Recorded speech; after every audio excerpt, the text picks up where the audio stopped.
To make a prairie, it takes a clover and one bee, one clover and a bee, and reverie.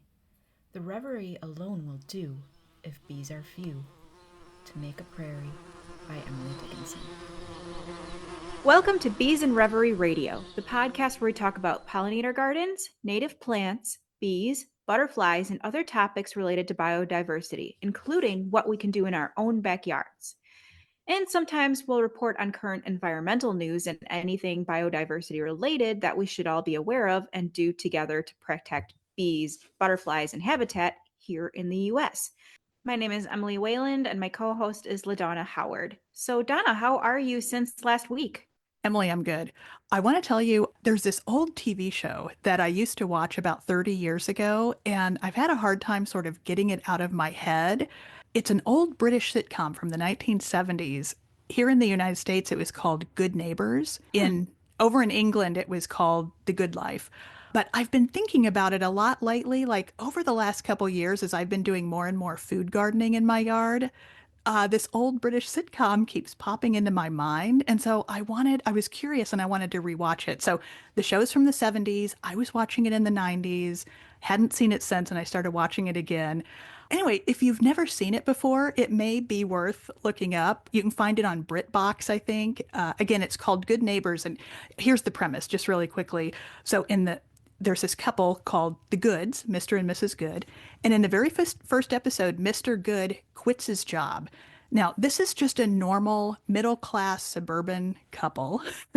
And Mr. Good is working at an advertising agency or something like that. And in the first episode, he just quits his job. And he and his wife decide, okay, we want out of the rat race. We want to become self-sustainable. Huh. Only here's both the funny part and the weird part that I kind of can't get out of my mind. They don't then sell everything off and move out to a farm or a homestead.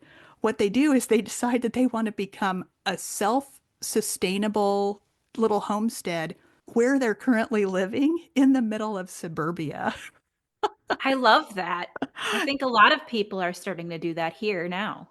Yeah, yeah. And it's, so the show has some humor, it's called Good Neighbors because they're friends with their next door neighbors and their next door neighbors don't understand at all what they're doing. And over the course of the show, I think it's 3 seasons or 3 or 4 seasons or something, but over the course of the show, first they dig up their lawn grass, around their house and they plant food and then they start getting chickens and they get a goat and maybe they get something else. I don't remember.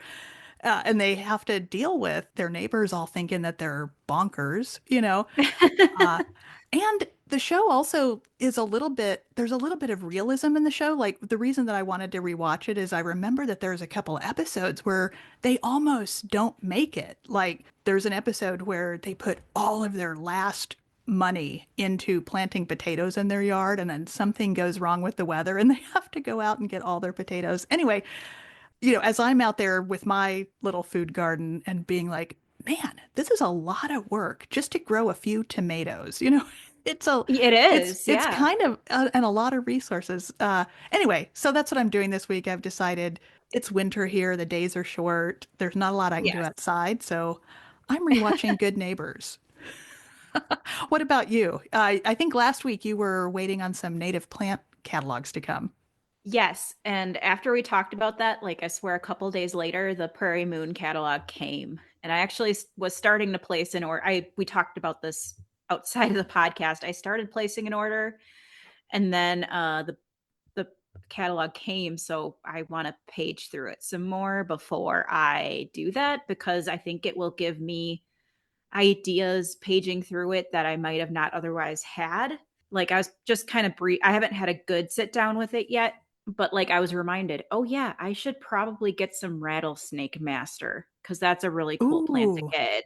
that is a Like cool plant. Yeah. I think you don't think of those things when you're making lists outside of a catalog a lot of the time. Like you're just kind of like, okay, these are my needs and that's good. But it's just like, oh, wait, I forgot about that flower for a minute. So I'm probably going to order that, but I want to sit down and my goal is to not give myself an overwhelming seed order. I really am trying to focus on that because I often bite off more than I can chew with my garden projects. I've Hmm. gotten better, but it's still something I'm working on.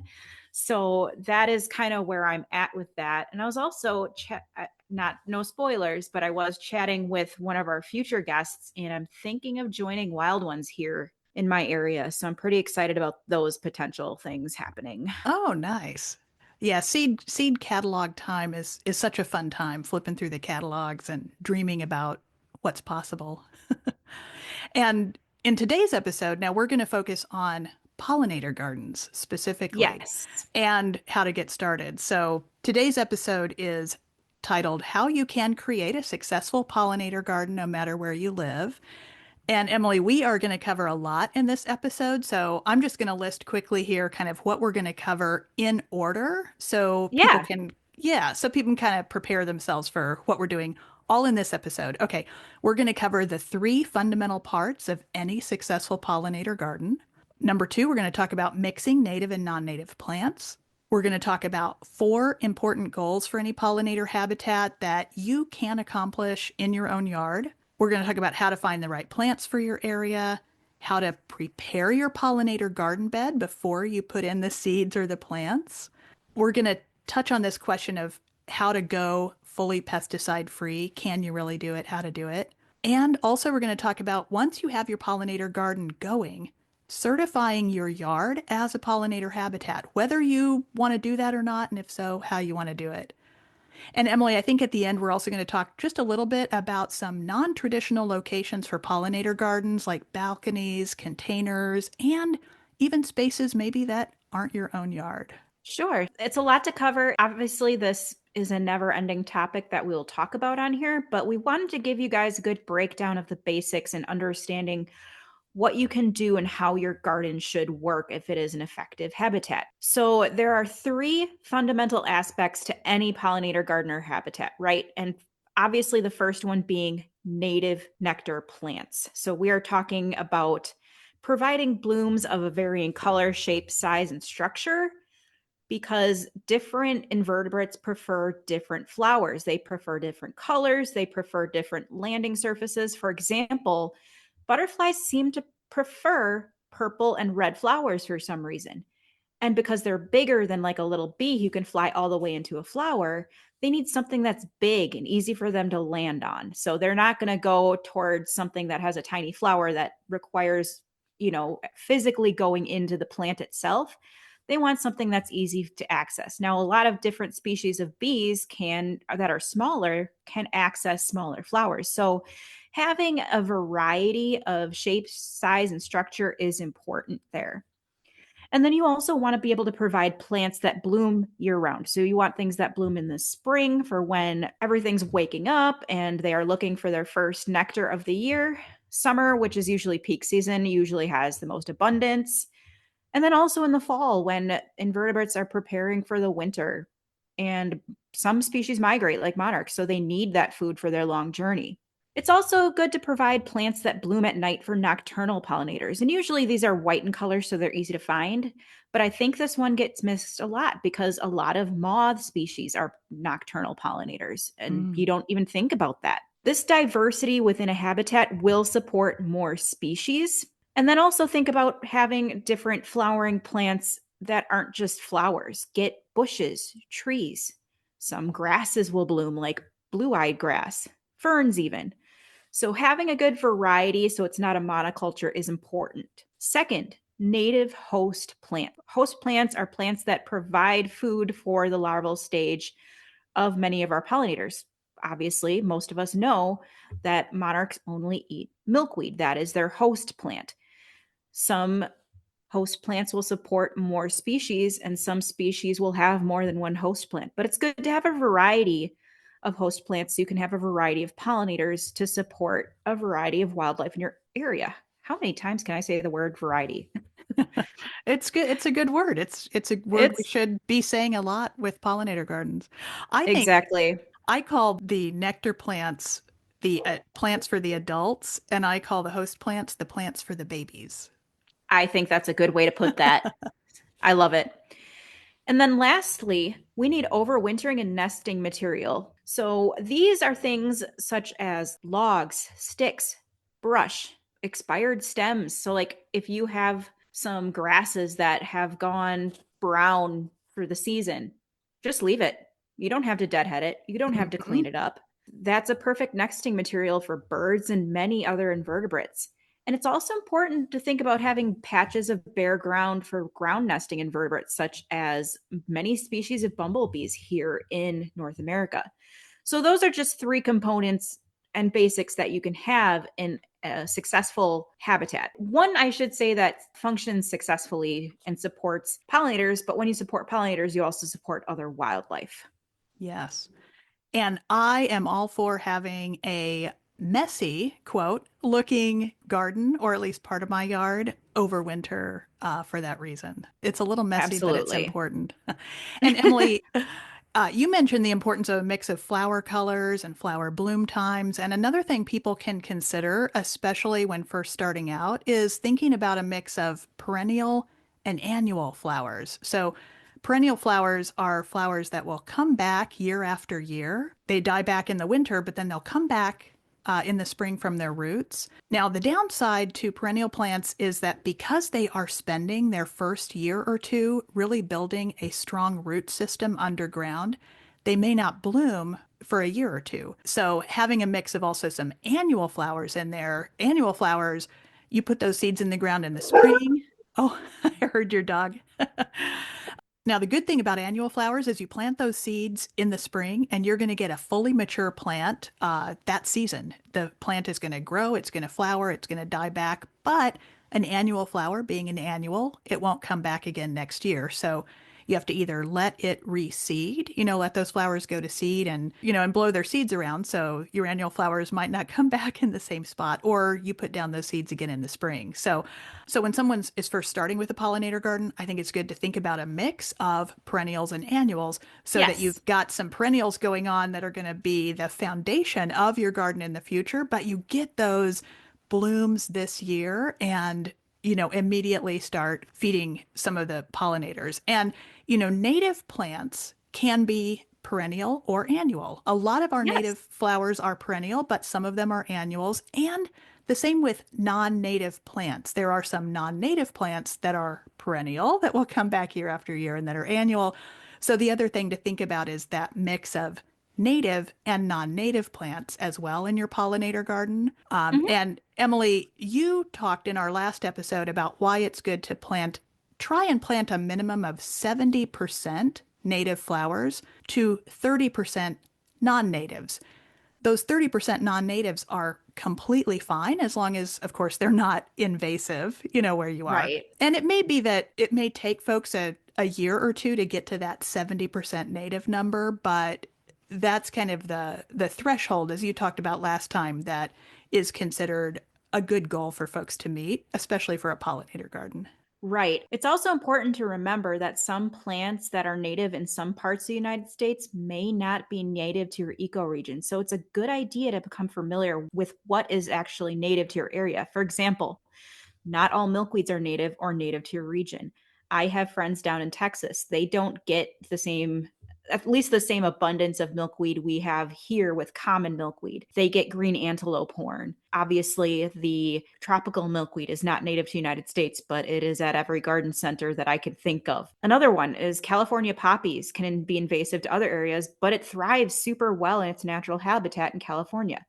Nature doesn't know our human drawn borders. So it's important for us to take on the responsibility of understanding our ecoregion and what belongs there. Yeah, yeah. So that we're not accidentally planting invasive plants that might do more harm than good. And as you said, just because a garden center sells it doesn't mean that it's okay. Right. Yeah, native plants are just the best to restore biodiversity and provide that best nutrition and support for pollinators. And Emily, you had mentioned Doug Tallamy in our previous episode. Tell us again who Doug Tallamy is and what his recommendations are. Sure. So Doug Tallamy is an entomologist. I believe, taught at the University of Delaware, but he is most commonly known these days for his work with Homegrown National Park, which is his nonprofit organization where he encourages people to plant native, and you can add your garden to the map so they can understand how many acres of habitat are being planted. So Doug Tallamy is also an author of a couple books that he also has presentations on, and those are Nature's Best Hope and bringing nature home. So, one of his recommendations is he has 4 ecological functions that every landscape must perform. And I'm just going to read this quote directly. There are 4 ecological functions every landscape must perform if we are able to achieve a sustainable relationship with the natural world that supports us. And continuing to insist on landscapes that do not sustain Mother Nature is not and has never been a realistic option. It's really very simple. Our landscapes must do the things that enable ecosystems to produce the life we and every other species require. 1, they must support a diverse community of pollinators throughout the growing season. 2, they must provide energy for the local food web. And he'll talk about this a lot in his work, but that is caterpillars. They are very nutritious for birds and other species that prey on larvae. 3, they must maintain the watershed in which they lie. And 4, they must remove carbon from the atmosphere where it is wreaking havoc on the Earth's climate. How well a landscape accomplishes these goals depends on how well we, as landscape managers, choose and deploy the plants on our landscapes. I love it. So let's get into it. Where can we find plants and how do we plant them? Let's talk about it. And I want to talk about just briefly the difference between the USDA growing zones and ecoregions, because you mentioned Yes. ecoregions, Emily. Uh, Mm-hmm. a lot of people may have heard the phrase gardening zone or growing zone or hardiness zone, especially if you're talking to people who plant food gardens. A lot of people are Yes. talking about what growing zone they're in. Now, the USDA growing zones, the only thing that the USDA growing zones do well is they tell you how cold it gets in the winter. And so Right. when you go to a garden center or you're looking through your seed catalog, you may see a list of gardening zones. So if you find out your gardening zone, which is easy to do, you can go to Farmer's Almanac or the USDA site, or you can just Google what is my gardening zone, and you'll be Mm-hmm. able to you'll be able to put in your zip code and find your gardening zone. I'm in Maryland, right outside Washington, D.C. I'm in gardening zone 7B. All that tells me, though, is will a perennial plant survive the winter where I am? It doesn't tell me anything about what's native. There could be people who have a similar cold temperature in the winter as I do, but they're all the way over on the west coast of the United States, and we may have very different native plants. So, gardening zone is helpful to know for your non native plants. If you're looking at non native perennial plants and you're wondering if they'll survive the winter, a gardening zone is good to know. But for planting native plants, ecoregions are actually more valuable. And the Yes. ecoregion maps, which were created by the Environmental Protection Agency, as opposed to the Department of Agriculture, ecoregions are much more precise. If you look at a map of the growing zones or the gardening zones, it's just these basically strips going across the country because the gardening zones follow what's colder in the winter and what's warmer in the winter. But when you look at an ecoregion map, it follows contours of geology, mountains, valleys. It takes into account not just how cold it gets in the winter, but also how warm it gets, length of growing season, type of wildlife, type of plants. So knowing your ecoregion, I think, is also really important to finding plants. And it's really easy to find your ecoregion. Also, you can go to the EPA website, or again, you can just Google what is my ecoregion, and you'll find some good sources where you can enter your zip code or click on yourself on a map and find your ecoregion. And then the second thing that I think is good to start with when you're just starting your pollinator garden is starting with keystone plants. We talked about this a little bit in our earlier episode. Keystone plants are plants that are considered to be the most productive plants to support the most species in an ecoregion. One place that you can find keystone plants for where you are is at nativeplantfinder.nwf.org. NWF is the National Wildlife Foundation, and they've put together a keystone plant finder that's pretty easy to use. So those are a couple good ways to get started. Know your USDA growing zone, but more importantly, know your ecoregion and start with some keystone plants. Those keystone plants are just they're your biggest bang for your buck. Where I am in Maryland here, one of my keystone plants is goldenrod. And I didn't know that until a couple of years ago. So I went out and planted more goldenrod, and it is covered with beneficial insects. Goldenrod is one of the top keystone plants for my area as well. You can't go wrong with it. Ah, Now, another thing you'll notice when you're looking at getting these plants is that they're available in different forms. You can get seeds, plugs, which are basically tiny baby plants, or full plants that are mature and flowering from native nurseries. Now, there are benefits and pros and cons to each. Seeds, for example, are more cost effective, but you do have to grow them, which is more work and more challenging than straight planting. But it's still very doable, and most need cold stratification. I'll just mention what that is quick. So, cold stratification is the process in which a seed basically conditions itself for germinating in the spring. So, for example, many seeds will scatter about naturally in the fall. Well, they will then go through winter where the conditions are cold and wet. And once it gets drier and warmer in the spring, they've basically adapted to nature to know that that is time to come up. Now, you can choose to direct sow outside, or you can do this in your refrigerator, for example. There's many ways to do that, but they do need that process of going through cold stratification. And it'll usually say on your seed packet. But that is something a lot of people don't think about when they purchase seeds. They think, oh, here's the seeds, I can just put them in some dirt right away. Not exactly. So just pay attention to what's on the seed packet and is recommended for growing and go from there. and Emily, I And think one tip if you are sowing seeds that truly are native where you are, almost always you can sow those in the fall, just as a always. shortcut. Yeah, because that's how nature usually does it. So if they need cold stratification, they'll get it if you're planting them where they're truly native. So that's a little shortcut. Yeah, you're just doing it the natural way. But if you're just listening to this now and you're purchasing seeds now, you can still do it usually 30 to 60 days in the fridge. We'll talk about that on a future episode, though.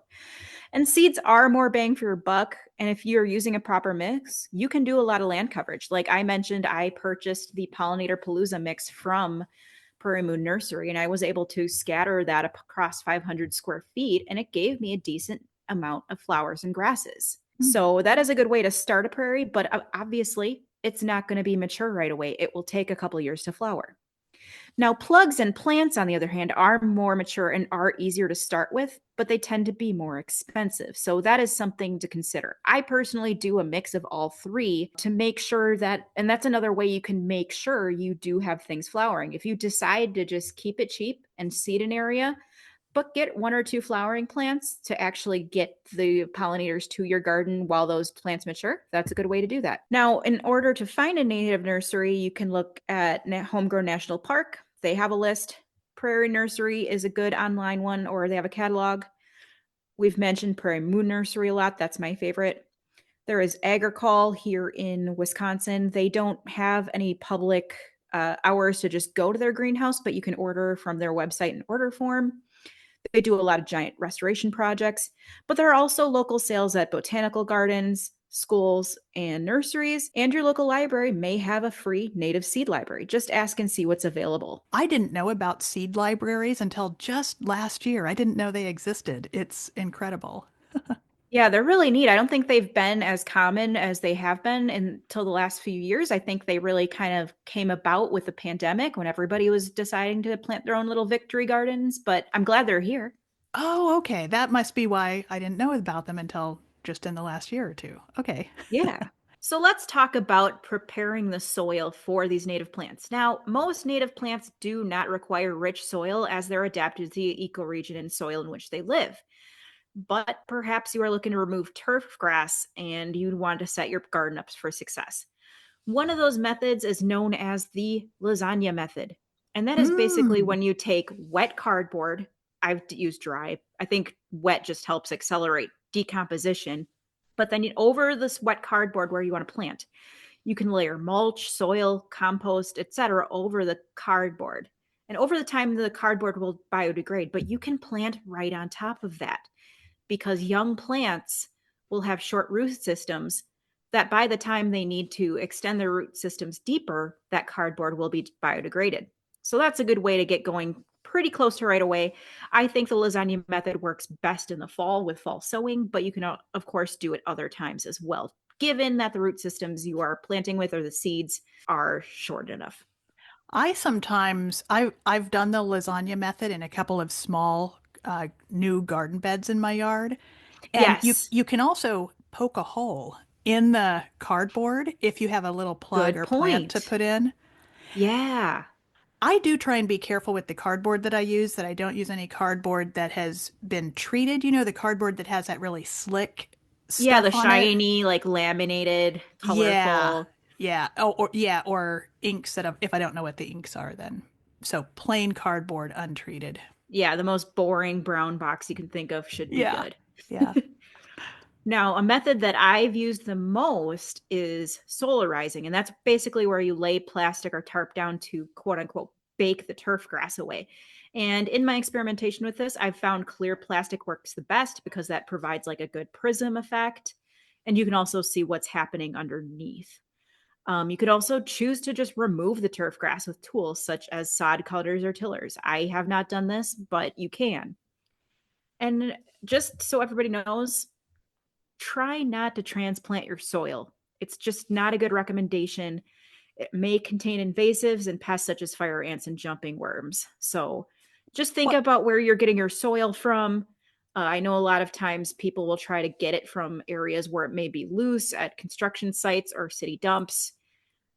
I would not recommend that. You just don't know what's in that soil, and you might end up with a ton of weeds in the end. what do you mean by transplanting soil? You said don't transplant your soil. Right. You want to if you're getting soil, you want to order it or purchase it, not go to like for example, my town has a little dump and people can just dump their yard waste there. And a lot of that is Oh, dirt. A lot of gotcha. that is dirt. And Don't go out and get random dirt. Is right. It's gotcha. Okay. That makes sense. people will sometimes also people will dig up natives sometimes. You want to be careful about where you've dug it up from. And if you do that and take soil with it, maybe quarantine it for a little bit, see what's happening before you transplant it. I would never dig up a native plant. When are people digging up native plants? I've heard of this in groups, but so a lot of when I was laying out this episode, actually, a lot of this information was given and outlined in the pollinator stewardship class that I took with Pollinator Partnership. Uh-huh. And it was big enough of a section that they talked about it for a while because a lot of people like will go like see milkweed on the side of the road and they're like, oh, that's milkweed, I can get that for the monarchs, right, without understanding what's in the soil, especially if it's like next to an agricultural field. There might be pesticide in that soil and on the plant, but a lot of people think, oh, there's free plants just growing like weeds and take it. I've run Oh, across it okay. a few times in just groups because people happen to think of it and happen to think, I have no problem usually with people collecting seeds in the fall from random ditches, but transplanting can be an issue. Right. Okay. I didn't know people do that. Well, people do everything is for what I've come to understand. So the next thing that we want to talk about on the list here is, speaking of pesticides, you mentioned that there may be pesticide drift from an agricultural field or something. So Right. here's the thing about pollinator gardens. And for folks who have listened this far into the podcast, you are considering probably planting a pollinator garden or leveling up your pollinator garden. Here's the thing though, not everyone should be planting a pollinator garden because of the issue of pesticides. Here's what I mean by that. As we've talked about, like the reason to plant a pollinator garden is to attract and support pollinators, to support biodiversity, to do something that's good for the environment. And so you're planting plants in a pollinator garden that are going to be attracting bees, butterflies, all sorts of beneficial bugs. The worst thing then that you could do is poison them. How do we avoid using pesticides in our native pollinator gardens? And when I'm talking about pesticides and I'm talking about a pesticide-free native garden, I'm talking about both organic and synthetic pesticides. Now, generally speaking, organic pesticides in a place where you need pesticides are better than the synthetic ones, usually because usually the organic pesticides will eventually break down. Sun, time will just break them down into inert ingredients. Synthetic pesticides, on the other hand, generally speaking, may have a much longer life and persist in the environment and can continue to be poisonous. But even some organic pesticides can hurt invertebrates. Example, pyrethins are a popular organic pesticide, and it is one of the safer organic pesticides. But pyrethins are highly toxic to bees. So, with pyrethins, if you're using pyrethrin, say, in your food garden, you don't want to have your pollinator garden right there next to your food garden if you're going to be putting pyrethins on your food garden at a time when bees are foraging and going to those flowers. Another example is BT. BT is an organic Yes. pesticide that a lot of folks use for caterpillars in their gardens because they don't want certain caterpillars eating their food crops. But BT, being toxic to caterpillars, is toxic to all caterpillars, including your monarchs and the caterpillars you might be trying to attract to your pollinator garden. So, And if I what do you, may just interject for a second, yeah, yeah, this is another reason we've talked about being careful about where you purchase like your milkweed from, because a lot of times these nurseries will have it, even if it's native, but still spray it. And if a right. monarch caterpillar eats the BT that is on that milkweed, it's going to die. It's a growth inhibitor. And um, you're doing the opposite of what you need to do. So even if you're at a nursery that says it's a native plant and has a native plant section, a lot of times it's because they want to keep these plants pretty looking for the consumer. So it is worth it to always ask about if the plants have been treated. And if they say, well, it's organic, that's still a no buy. Right, right. And so, that's why a lot of us plant from seed where we can, or from Yes. a reliable, a reliable source for our plants. And so people might be wondering, well, then what can I do if I see, quote, pest bugs in my garden? And you can do manual removal of bugs if you see them. You can go out and squish them or whatever. You could do spot treatments. I Uh, go around to the water bucket and soap and drop them in. Right, right. Yeah. It's good to target pests at the larval stage rather than waiting until you see them as an adult. You can consider there are some fungicides and some herbicides, even that if they're used in a targeted way, are better than pesticides. But the fundamental thing about a pollinator garden is if you have a pollinator garden that is mostly native and you just leave it alone, a pesticide-free pollinator garden that's mostly native plants, over time, and it doesn't take a lot of time, will attract beneficial bugs. It will attract the bugs and other wildlife that will prey on, quote, pest bugs. You can just leave it alone. Sometimes Mm-hmm. I go out to my yard and in my pollinator garden area, I sometimes see bugs that I don't recognize on some of my plants. I sometimes see leaves that have little bites taken out of them, but I leave it alone and I see parasitic wasps. They won't sting us. They're after the bugs. I see parasitic Right. wasps. I see ladybugs. I see beneficial bugs. If I go out there at night, I see spiders. And overall, the plants are incredibly healthy. They're big, they're beautiful, they're showy. They've got bees and butterflies flying around them. Neighbors comment on how beautiful my yard is. What am I growing? How do I do it? And I just leave it alone. I And don't just stress if I see right. one little bug or one little leaf that's eaten. Now, it's a different thing if you're growing food. If you've got a food Right. garden. Yeah, if you're growing a food garden, and especially if you're growing a food garden where you're counting on those calories for your family's, survival, then you Right. may need to do something with your food garden. Food gardens are a little different because they tend to be a little more, generally speaking, the way we grow food gardens in the United States tend to be a little more sort of monoculture. It may be plants that are not native.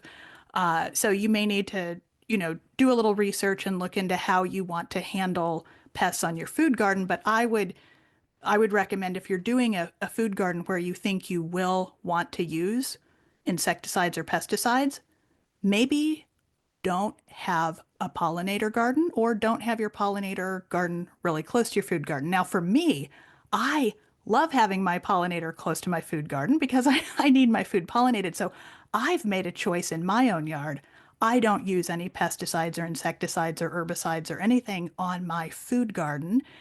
And sometimes I lose a crop or a plant to a pest. But you know Yeah, what? I don't usually. Usually they're taken care of because I have a more mature native plants in my yard. And I've been for a few years, creating this habitat with ladybugs and beneficial bugs. your companion planting. Yes, yeah. And last couple things I would say is a lot of people, when they think about having a garden that is completely pest free, they say, oh, but the mosquitoes. What can I do Oh about the mosquitoes? gosh, yeah. And I would just say we can cover this, I think, in another episode, maybe go more in depth about pest management and that type of thing. But I think we do have an episode already outlined for that. oh, good. Okay.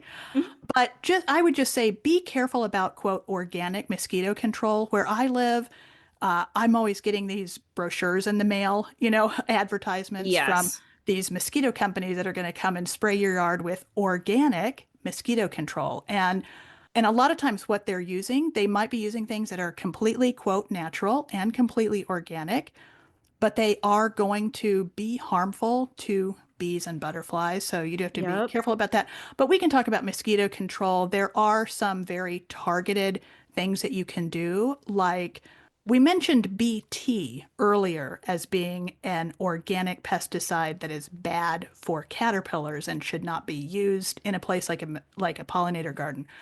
But there is a subspecies of BT that's BTI, which is the active ingredient that's in like mosquito dunks. Oh And so yes, there yes. are ways that you can create sort of a mosquito trap, if you will, using Hmm. something like BTI, those mosquito dunks, a little bit away from your pollinator garden. We can talk about that.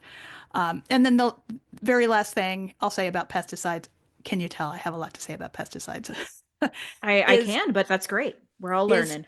is to also consider what your neighbors are doing. If you are considering a pollinator garden in your yard, think about, do you know what your neighbors are doing? Are you somewhere where there may be some of that drift that you talked about, Emily, for example, near a farm? Or like if you've got a next door neighbor that is using pesticides all the time, you want to keep your pollinator garden at least 15 feet away from the edge Correct. of that property, just to be safe. So I think that's enough on pesticides for now. But the main thing that I hope folks take away from this is if you're doing a pollinator garden that's mostly native plants, you really can just leave it alone and consider all of the insects that you see there as being a part of this whole ecosystem that you're creating.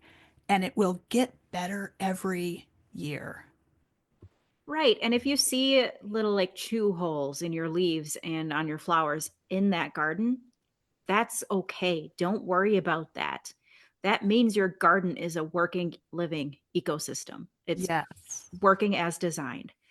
Now, you can actually certify your habitat, which is really helpful for citizen science projects because it is good for organizations to understand how much habitat there is. And there, just as an example, you can register it with the National Wildlife Federation. If you are specifically creating your garden around monarchs, which is what I did, but I support any pollinator or butterfly, you can certify it with Monarch Watch. They are the same organization that does the tagging program in the fall.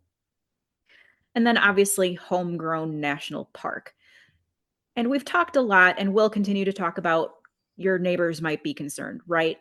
Well, a lot of these organizations provide signage that may help you with your quote unquote concerned neighbors. They can see what you're doing without having to talk to you. And they might think that's actually kind of cool and do it themselves because they saw the sign in your yard. Keep the habitat that you already have. Definitely limit your mowing and tilling and definitely continue, even though if you have a sign up, do talk to your neighbors about planting native. You'll be surprised by how many of them are going to be interested in this, how many of them do want to help nature. And Yeah. you can also plant native anywhere. We might live in suburban America with yards, but you can also plant native in containers on balconies. You can plant native in community gardens. Businesses can do their landscaping with native plants. A lot of them are very beautiful. And you can also, if you live in an urban area, many of them will have boulevards you can adopt. So those strips of concrete and grass between lanes of traffic, you can typically adopt those and just plant those up as a garden. One thing I think about with those boulevards is the exhaust coming from the cars. It's definitely something to think about. I would think carefully about kind of where you're planting, where you're doing that. But I love that idea of thinking about outside your yard. And one thing, Emily, have you heard about people who do guerrilla gardening? Have you heard that I phrase have, guerrilla? yes. Yeah. So guerrilla gardening is a lot of fun. And the idea is that you can take native plant seeds and you can just disperse them, go out into the world. Now, I'm not advocating this, necessarily. I want to talk about it. But folks will go out and spread seeds in places where otherwise there may not be flowers for pollinators or there may not be native plants. So the great thing about guerrilla gardening, well, I want to talk about guerrilla gardening and a couple of kind of pros and cons. So the thing about guerrilla gardening is going back to this idea of the boulevard. If you are doing guerrilla gardening and kind of spreading these pollinator gardens, out in the world outside of a place where you have confidence that it will be safe for those pollinators, I would just be really careful about doing any guerrilla gardening in places where there may be pesticide use, pesticide drift, a lot of car exhaust, or where pollinators could get hit by cars, that kind of thing. I've seen videos of folks doing guerrilla gardening and having a lot of fun and, throwing these seeds, right along a highway. And I just don't know if that's always the best place for them. So I would just put a little bit of thought into that.